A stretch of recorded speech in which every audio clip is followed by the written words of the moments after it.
పూరా లోకల్. రేవంత్ రెడ్డికి బీహార్ కి 6 రూపాయలు పోతున్నాయి. రేవంత్ రెడ్డి ఎంత తెలివైన అంటే చూడదు.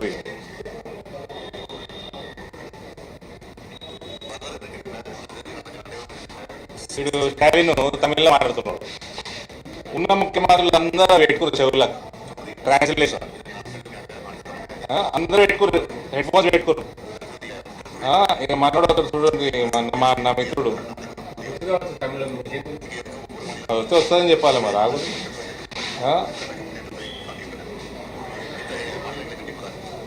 ఇగో ఈయన చెవులకు లేదు. ఇగో తమిళ్ వస్తుందా మరి?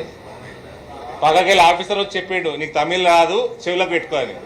నాకు అవసరం లేదంటుడు. అంటే ఈయన సీరియస్నెస్ ఏంది చూడండి. కేవలం ఆ డిఎంకే వాడు మన అలయన్స్లో ఉన్నాడు, వాడు పాపాత్ముడైనా, వాడు దేశద్రోహి అయినా, వాడు దుర్మార్గుడైనా ఆడ పోయి అటెండెన్స్ ఇచ్చి రావాలి. ఆడు ఏం మాట్లాడుతున్నాడు, వాడు సెన్స్ మాట్లాడుతున్నాడా, నాన్ సెన్స్ మాట్లాడుతున్నాడా, ఏదైనా సరే ఆడ పోవాలి, హాజరు ఇవ్వాలి, జైగొట్టి రావాలి. ఆయనకు అర్థమే అవుతలేదు రేవంత్కి.